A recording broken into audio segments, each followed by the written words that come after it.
Welcome back. You're tuned into Market Fatafat, where we are taking you through all the stocks that are in focus today. And now on the technicals, we're joined by Aditya Arora, who's the founder and Multi Asset Research Analyst at Adlytick. And of course, from the research team, we are joined yet again by Jinay and Gaurav. Hi Aditya, welcome on board. And we'll come to you first then. You've picked out Ajanta Pharma for us. Tell us, what are you seeing on the charts for this particular stock? Good moves coming in the last 6 months. Tell us, what is the upside that you're seeing? Hi, very bearish morning to everyone, and our markets are very jittery today, and Ajanta Pharma is really standing out. In such a market when there are big down moves, pharma is always a safe place to hide, and that's what we are seeing today. Ajanta Pharma is outperforming the market with little greenish shade on the screen today. And actually, if you look at the charts in last 1 to 2 months, then stock is just consolidating after the stellar rally. So this one is a good candidate. When market stabilizes a little bit, this stock could again start a fresh leg of rally. Right, Aditya. I mean, I like the way of your wishing us a very bearish morning, which it clearly is, and this one is definitely holding out in the green in this somber market. But let's move on to another count, Zydus Life Sciences, which is in focus today as it has received a tentative approval from US FDA for enzalutamide tablets, which is 40 mg and 80 mg of these tablets. 40 mg and 80 mg had annual sales of around $1,417 million in the US, and they have approved. They've got this approval, but yet on the back of that, we do see Zydus Life in focus today. It has given up all those morning gains, mirroring the markets. Is trading at its lowest point of the day. In fact, trading with cuts of almost 2% in trade right now. But coming to you, Jin, NMDC is is the name that you've picked out for us. Monthly updates coming in on that counter. Tell us what is the monthly update on that? Well, yes, NMDC will be in focus. If you look at the cumulative production year to date for first half of FY25, the iron ore production declined about 10.7%, coming in at 17.5 million ton metrics. Also, the cumulative sales of iron ore stood at 19.8 million ton, which is a slight decline of 3.6%. Now, if you look at the stock prices, the stock has soared over 10% in last week, and this is mainly due to the China stimulus, which is expected to be positive for NMDC as well as other metal stock. But as far as the numbers are considered for first half FY25, the numbers are seems to be negative, and on back of that, NMDC will be in focus, currently losing about 2.5%.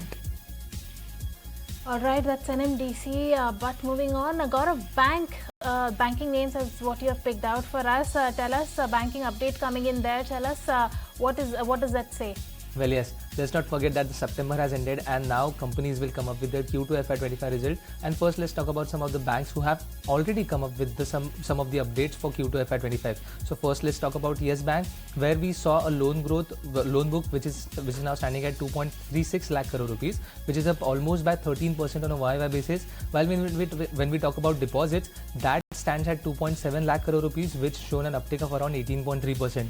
On the other hand, we also saw Punjab National Bank coming up with the numbers. There, the deposits have increased almost by 11.4%, while advances increased almost by 13% on a YY basis. Now, advances stands at 13.7 lakh crore rupees. Let's not forget that for Punjab National Bank, they had given a guidance of around 11 to 12% of the advances growth for FY25.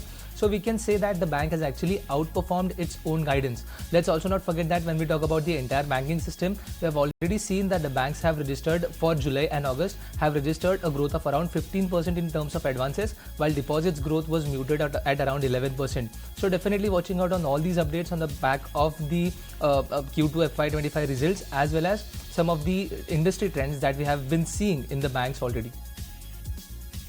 All right, coming to you, Aditya, Divi's Labs is what you picked out for us. The stock has given good moves, but in the last few weeks, as I can see, it's been a little range bound. Tell us, what are you seeing on the charts for this counter? Yeah, so trend is encouraging in Divi's Lab. We have seen a move from almost 4,600 odd levels to 5,500. After that, the stock has been in a very broad range. An upward side of the range is 5,600, and on lower side is 5,250 to 300. Today's stock has tested the lower end of the range and bounced back strongly. So that is impressive. And if we see a break above 5530. Then I think a next leg of rally could start in Divi slab. One should place stop loss at 5300 and wait for a swing of 100 to 200 points from a breakout zone of 5500. All right, that's Divi's Labs on the charts. But Junaid, Jubilant FoodWorks is what you've picked out for us. A brokerage note that is maintaining a neutral. Tell us what is the note saying? Well, yes, Motilal Oswal has come up with a note. They are maintaining neutral rating with a target price of 625. Now, what they believe is that the lackluster performance will continue going forward, though they have seen some improvement signs in the month of September. Now, company is focusing on the value-driven innovations, emphasizing on new product developments over last 7 months. And due to this, Motilal actually expects the gross margins to contract year-on-year basis because of their focus on the launch of many value-added segment products. They are expecting an EBITDA margin contraction of about 150 basis points, coming in at 19.4%, and this is why Jubilant FoodWorks definitely will be in focus. All right, on the back of brokerage note, Jubilant FoodWorks is in focus today. Gaurav, you picked out RailTel for us. Tell us, why have you picked out this counter? Well, yes, RailTel is in focus, and this has always been in focus on the back of the order win. So today also we have got a news because the company has now received an order from Bangalore Metro Rail Corporation for upgradation of their CCTV system, and the order value is going to be around 67 crore rupees. Now this order is going to get completed by February 2025, but let's not forget that the company has been given winning an order in the last month also. We have seen the company winning order of more than 350 crore rupees. So for an instance, company recently won an order from Adani Connects worth 134 crore rupees. They also won an order from Rural Development Department Maharashtra for 155 crore rupees. From Health Insurance, they won an order worth 47 crore rupees, and from Northern Railway, they won an order worth 30 crore rupees. And all these orders are in a 1 month's time frame only. And on back of this, when we talk about the stock performance also, we have seen the stock actually outperforming, but today we are seeing some kind of pressure on the stock. The stock is down almost by 2.3%, but definitely watching out on this counter on the back of the recent order wins that the company has been reported. All right, moving on then. But before we come on to you, Aditya, let's take a look at the Nifty that has actually cracked below the 25,300 levels. In fact, this is the biggest intraday fall that we are seeing since August 5. Sensex is also trading with cuts of almost 800 points odd. This is the biggest intraday fall that's come in months, and of course, Nifty has managed to crack down below the 25,300 levels. We are at 25,236 as of now. But a somber day of markets coming in. Aditya, you picked out a PFC for us. Now, this has been on the radar for quite a few techies, but this counter has been in a consolidation mode in the last 1 month. What are you seeing on the charts for this one? Is there a breakout? I think the stock had a phenomenal run in last few weeks and months, but since I think July, the stock is underperforming and making technically bearish patterns like lower high and lower low, which is considered bearish. Now the stock is about to break its swing low, which is placed at 463. So if stock breaks that level, we can see further downside. So I'm nowhere bullish on the counter right now, and I think energy pack is underperforming since a while. Look at all the components like PFC, REC, other renewable energy stocks also, they are also underperforming. So I think one should wait, let the dust settle down, then buy. Right now I think there's also a shorting opportunity. If one has to make money, then one should actually buy bearish bets instead of bullish bets right now. Right, bearish bets instead of bullish bets in a very bearish market. In fact, Sensex has cracked almost 1,800 points now. It is trading at the day's lowest point, both Nifty and Sensex. But before we slip into a short break, let's get your view on a Zomato that has had an impressive run, according to Aswath Damodaran, who's a professor, Stern School of Business, NYU, California. Listen in to what else he had to say about Zomato's journey and the valuation picture. Zomato has been impressive on some fronts. Its Blinkit acquisition allowed it essentially to start expanding its delivery business into groceries, electronics, and potentially, if you look at Zomato now, the story you would tell about the company is not so much of a delivery company anymore. It's almost like a last mile company, which is in India, that last mile is torturous because of traffic and congestion and infrastructure. So if you're a mile away from your laundry and you want to pick up your laundry, that is a 1 hour, trip.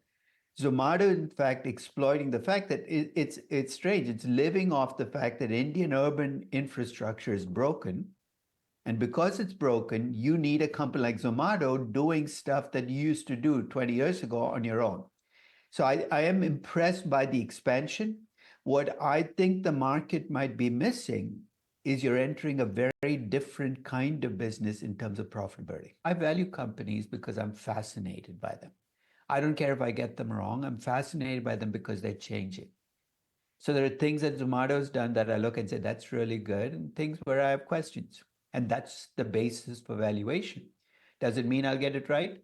I mean, the reality of the valuation is you're right for a very brief moment of time. Then you're going to be wrong again if you measure right and wrong based on the price being different from value.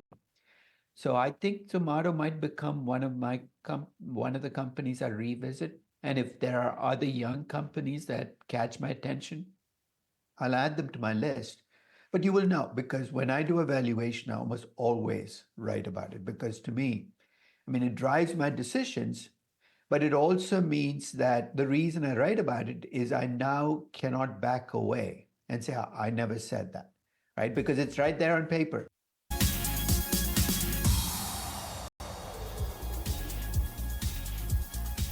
Welcome back. You're tuned into Market Fatafat, where we are taking you through all the stocks that are in focus today. And let's get started yet again with all the stocks and all the buzzers. Well, the steel pack is in focus today. It is on the back of a note by Nomura that is constructive on Indian steel names, and they have initiated coverage for JSW Steel with a target price of 1,220 rupees. JSPL with a target price of 1,200 rupees with a buy rating, and they're seeing a 17 to 22% upside on these counters. Now, the factors that are aiding this: a strong domestic demand, cost-saving measures, cyclical recovery is what they're seeing. Now, the China HRC margins are trading at tough levels. They expect the recovery very soon, though. Global liquidity cycle is turning favorable for metals. Indian steels are major, amongst the best placed global valuations globally, and valuations too are likely to remain higher than the historical range. But for GSPL, they see an upcoming capacity addition, an enhanced raw material integration, a possible cost reduction, which is likely to aid this particular counter. For JSW Steel, they see an upcoming capacity to align with the cyclical recovery, a raw material backward integration, which is also likely to aid the company. And on the back of that, both of these counters are in focus today. In fact, a relief and a shade of green coming in on this counter. JSW Steel trading with gains of 1.7%, JSPL up 2%, a little bit of a green coming in this day of red across the market. But Aditya, coming to you, you've also picked out JSW Steel. This counter is doing well today. Tell us, what are you seeing on the charts for this one? I think this stock clearly stands out. It is one of the blue chip stocks in Nifty space also, and one of the finest stocks in metal pack. So on fundamental front, it's an outlier. It's an amazing stock, and technically also it formed a head and cup and handle pattern, and the stock broke out from that pattern at 983, and since then it's inching up slowly and steadily. In the current market also, it's a clear outperformer with the kind of sentiments and macros which we are seeing in the global market. Iron ore prices jumping up, and all the metal stocks jumping, all the metal like copper, aluminium, zinc going up. I think this stock is clear beneficiary of such a scenario, and technically also it's very sound right now. So I clearly have a positive bias on this counter. All right, keeping with the steel pack, then we also caught up with the Indian Steel Secretary Sandeep Pondrik to take stock of the whereabouts of the steel sector, demand, pricing, and an overall view of what lies ahead. Here's an excerpt from that chat. Let's go across and take a look. We are expecting 300 million tons of steel producing capacity in the country. And in fact, till when we are doing a midterm review of steel policy, we expect that the demand or consumption will be more than what we had anticipated in 2017. So coming back to your question, yes, I think it's a cyclical nature of maybe more due to monsoon and other aspects, because the infrastructure push, especially from Government of India, also from state governments, if you see Sagar Mala project, if you see Bharat Mala project, other projects, the PM Awas Yojana from Government of India, similarly, state governments are coming out with their own infrastructure push. If you refer to the last year, this year's budget, there is a significant amount of roughly 11 lakh crores for infrastructure. So with all this, I expect that the steel demand will continue to grow and perhaps more than what it has been in recent years.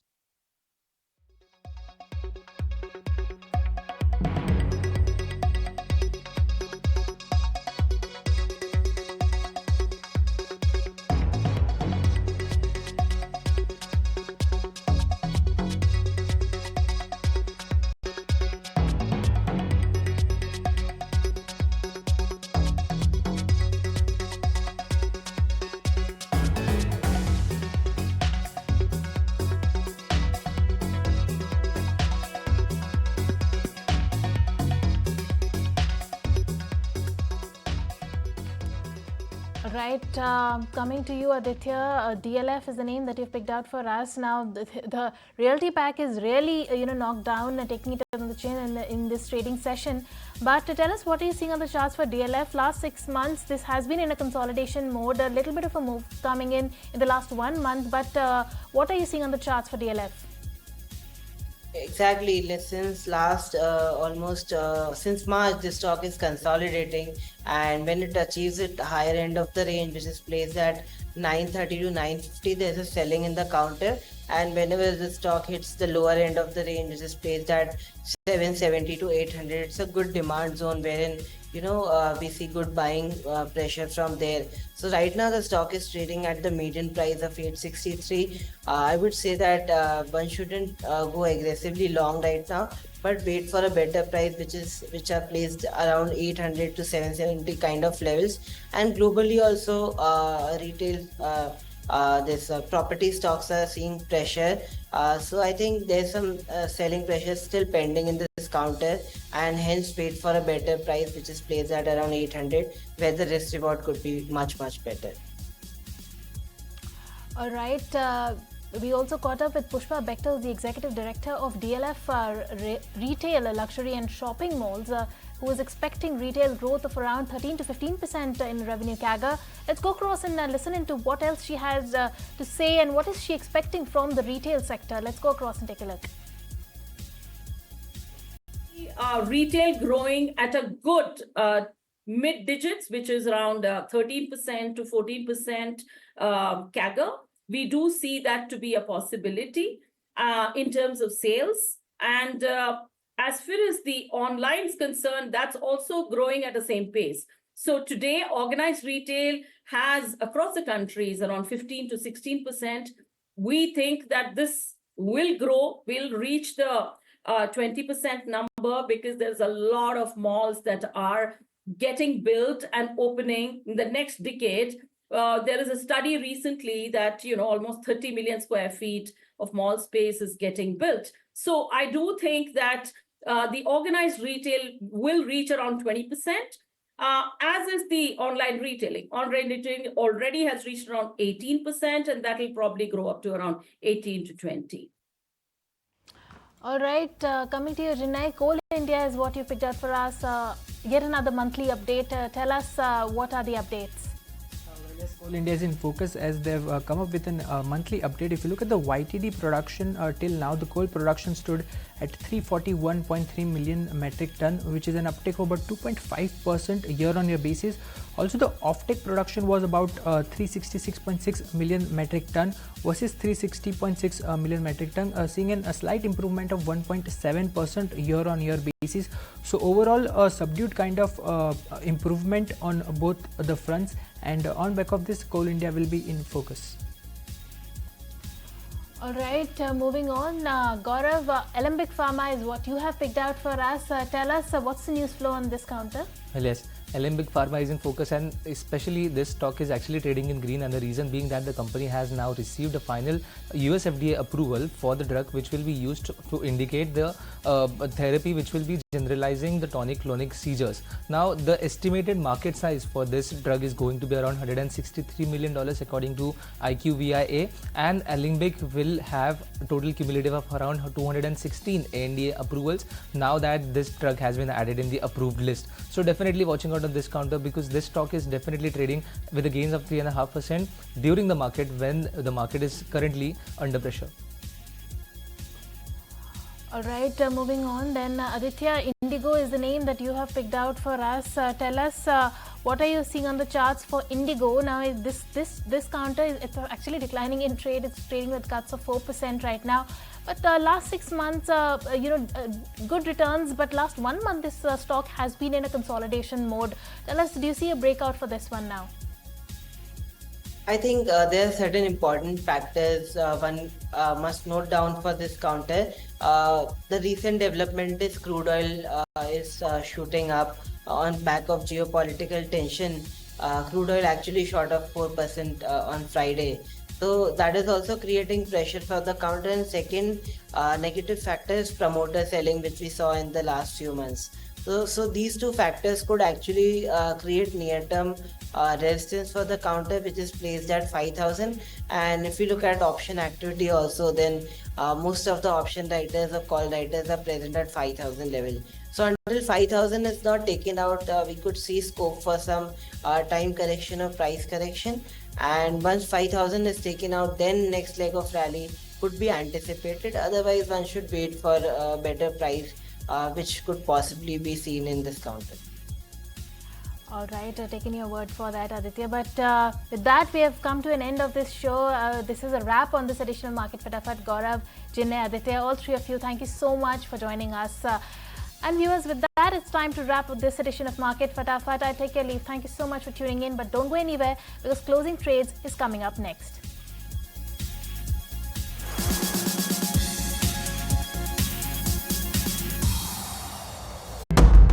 There comes a time when your heart calls for you to arise. Plant your feet solid into the ground. Decide your own limits. And then break right through them. Become something more. It's my time to rise.